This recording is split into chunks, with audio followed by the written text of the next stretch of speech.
Well, I'm with Gary Roberts, the Chief Constable of the Isle of Man, and news that's coming out about email scammers. And I think we've all suffered from this. We talk about it every year. People get a great email, it looks so legit, and some of them are so clever because they're using Manx companies, banks, telcos, those sort of things. And they're not what they seem. But now you're working with a solution on this. Yeah, we're working with Max Telecom, who've been very, very helpful with us. I'll wind back a bit to April when a part of the Cabinet Office actually came to the constabulary. So there's a thing in the thing called the Office of Cyber Security and Information Assurance. That was government, it was Cabinet Office, it's now part of the constabulary. It's got a remit in part of stopping people from being ripped off online. Right. So part of the work of this team, and it's really impressive work, is to set up a service where people, when they get emails that are not right, things that they know are scams or look like scams or unexpected or unsolicited, and they're not happy with them, to send them to us to an inbox. We'll analyse them.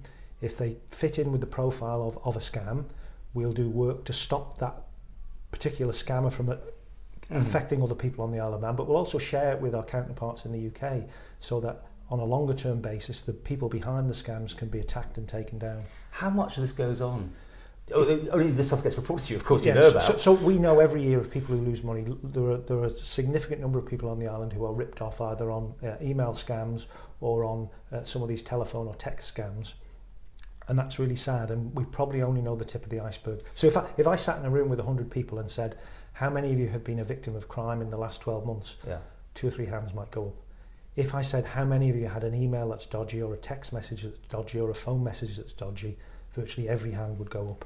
And I think of all those hands that would go up, a lot of them would belong to people who've actually been ripped off, but they don't tell anyone, sometimes because they're a bit ashamed to do so, and they must tell us. And some, of course, you always hear about the high profile looking for thousands, but some are quite low, and it's almost like they're the ones that no one even really thinks too much about. Almost. But some of those low ones are really important because often they start low, and then we've dealt with people who've been ripped off over a long period of time where they've been dripping comparatively small amounts of money through, but then the demands get bigger and bigger and bigger, and in the end it aggregates up to thousands and thousands of pounds. And it's giving that personal information. Once they've got your bank details, you could be in all sorts of issues, right? So what we're trying to do is get people to share these emails with us, and we've got an inbox at SERS, S-E-R-S, at oxia, OCSIA.im.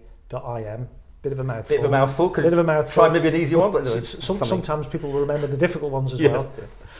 We want people to send these to us, and we'll deal with them. And Telecom have been hugely supportive because there's a way that we can stop these things from coming through when we see a pattern and when we see the people behind the scam. But sometimes it's the telcos themselves that are being manipulated, aren't they, by being mirrored? I mean, that's the thing that's so incredible, isn't it? That yes, one of the local companies get. Yes, one of the most recent ones involved texts that purported to come from the Isle of Man Bank, and they were incredibly close to the Isle of Man Bank, and sometimes they'll show on them a phone number that looks like it's a local phone number, but it's not. Hidden behind it is a remote phone number in another part of the world. There's one thing about looking at it on, like in the preview mode, it's the clicking that is the issue, right? Once you click it, you're going somewhere and you're off. Yeah, but actually in many ways, despite the sophistication of this stuff, it's actually quite simple. Your banks don't send you unsolicited messages. They don't send you unsolicited phone calls. People in the financial services industry are very, very careful, and they're more aware of these threats than anyone else. So if something comes that's unsolicited, turn it away. If someone rings you up and makes you an offer or says they're from Revenue and Customs, they don't do that. They don't have any place in the Isle of Man in any event. If you get emails that just don't look right and you feel they're not right, then they're not right. And if you challenge something, challenge it in the proper way. Don't respond to the person through email or through the text or through the phone call. Go to your local branch or ring up the bank or whoever it purports to come from on a number that you know is legitimate. So how are things different now with this new service? Up to now, people just had to contact you and you had to spend your own time on it, or did you divert it off to these specialists? Largely what would happen is we would say to people, if you get these emails, ignore them, but don't give them to us.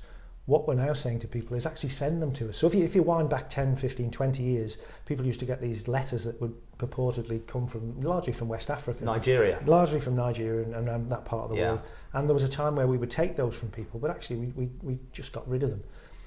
We then said, don't send us these things, just deal with them yourselves and don't fall victim. Now we're saying, send us your emails into that inbox.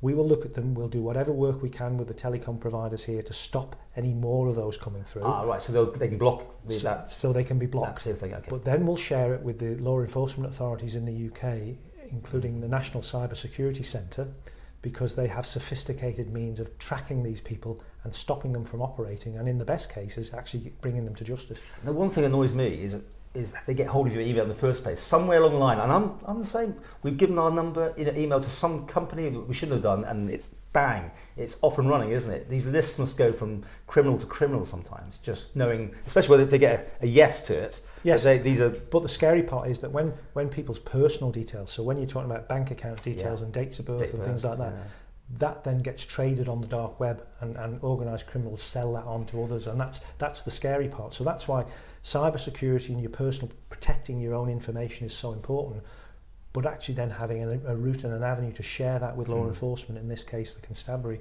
is really important, because we want to hear about it. This is going to be a cat and mouse forever, isn't it? They're always smart, then they get smarter and things change, and it's always catch up, isn't it? So there's always going to be an issue here. They're sophisticated people, so much of this is organised crime around the world. They're very sophisticated. They do things in incredibly sophisticated and subtle way often, but behind it all there has to be human interaction, usually of some sorts, and that human interaction causes people to make mistakes. So it's about behaviour. So you wouldn't often fall for something that somebody says to you in a pub or in a shop, but you fall for stuff that comes over your phone or your email. People just need to step back and be more careful. And without giving anything away, what's the worst scenario you've heard of? I mean, is it in tens of thousands? I mean, we've seen people on the island in the last 2-3 years lose six-figure sums on scams.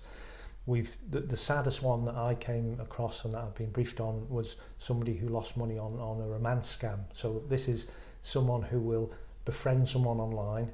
One of those dating apps? Yes. No, well, usually online it'll take a period of time where they build some sort of online friendship, and so they're communicating across the internet one way or another. They build trust, they build a relationship, but the person who isn't on the island is not who they say that they are. So they'll sometimes purport to be, I don't know, somebody who's in the American army, and they want money to be bought out of the army.